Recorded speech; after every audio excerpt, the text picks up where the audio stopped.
شخصیت هغه سره به خبره ترې کوو کتے بونگتے ہے بونگنے دو پرون ڈی جی آئی ایس پی آر چې کومه پریس کانفرنس وشو دې ته به کوم نظر ګورئ؟ ڈی جی آئی ایس پی آر کوم پریس کانفرنس نو هغه د پاکستان د کروڑونو خلکو د زړونو ترجمانی وا او الله گواه دی چې لم په ډیر خوشاله شو پړومبي ځل منګه داسې په کولو ټکو کې څه خبره واورېدې چې مطلب هغه د ملک په مفاد د ملک د قوم په مفاد کې دي بالکل هغه چې څه خبرې کړې دي دا 100% دا حقیقت ته پدې هر سړی پیډه خو د دین اړوند چې بسو کو غیبه په پټو او دغه کې دا خبرې کولې او دوی چې دینو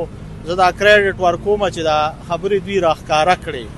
نو چې څه خبرې شي دي تقریبا هر سړی سوشل میډیا دور دی هر سړی ووري دي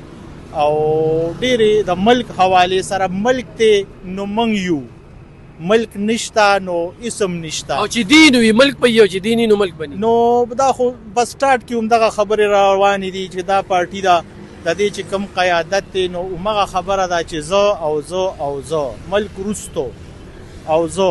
نو داسې نشي کېدی ملک شتا نو منګ یو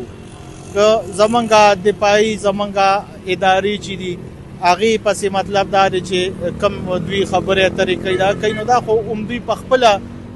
ځان دا ملک کمزوري کوي دا قوم کمزوري کوي او هر سړي ته پته ده اوس لګیا وي لکه اوس خو څه نه کېږي پریس کانفرنس نه پس اوس په دوی څه حیثیت شو نو د دوی حیثیت خو دا دوی په خپله ځان له لاره خوښه کړه جی آئی ایس پی آر پریس کانفرنس څنګه ګورئ؟ یاره جی دا خو چې دوی کومې خبرې کړې دي ما خو پوره پریس کانفرنس وکته او زه خو په ډېر زیات مطمئن یم والله دا نړۍ مې داسې خوشحاله شو بیخي داسې نرې خبرې کړې دي او ښه مو ټول جواب یې چې کوم دی انډیا او افغانستان والا ورکړی دی او انشاءالله چې زموږ د آی ایس پی آر او ډي جي او آرمي چیف دا یو وي که نه نو انشاءالله موږ ته اوس اکبر هم نه ګوري زموږ به داسې ملک په داسې ښه طریقې سره روان دوی بیا په ملک دننه چې کوم دماغ خرابې دي هغوی ته اشاره کړې وه هغې باندې څنګه ګورې؟ یاره هغوی لپاره خو ډېره ښه فیصله وکړه مذاکرات بیخي ختم شو ورسره ډېر غټ کار یې وکړه او انشاءالله تعالی ګورنراج به ولګي نو زموږ داسې وولګه ترقي وکړي که نه چې تر څو خو دوی سر لاس کړي دا خو ټول کرپټ او غله خلک دي دوی خو سم نشي کولی دا درېیم ځل د حکومت شو والله کې ټکم په دې صوبې له کړي زموږ نه یو سکول شته نه یو هسپتال شته نه یو کالج شته هغه شته صوبې نه خلاص کړو بل دا ځوانانو ته به څه وایې چې دا دغې بیانیې پسې شوي دي دروغ بیانیې یاره چې زه خو په خپل پېښور یونیورسټۍ کې ما او انشاءالله زه به خپل ګروپ جوړم د هلکانو او د هلکان به ټول د پي ټي آی نه زه راوړم مکمل جړه به انشاءالله ختموم دوی ته خپل آرمي سره ملګری بالکل پاک فوج زنده‌باد پاکستان پاینده باد ډي جي آئی ایس پی آر پریس کانفرنس ته به کوم نظر؟ بالکل په صحیح طریقه ورته ګورو دا زموږ د ملک دپاره ولاړ دي کو زموږ فوج دی کو زموږ پولیس دی کو زموږ ایسایي د هر یو محکمه ده موږ د هغوی سره کلک ولاړ یو دا زموږ د سر تاجونه دي دوی زموږ د ملک حفاظت کوي په بارډرو باندې دي کو په هر ځای کې زموږ حفاظت کوي کو موږ ته اعلان وکړي چې روز زموږ سره بالکل ودرېږو دا زموږ د سر تاجونه دي بیا په دې ملک دننه چې کوم انتشار یا د انډیا سره ملګرتیا نو دغې خلکو خلاف کاروي نه ده پکار بالکل پکار ده دویم چې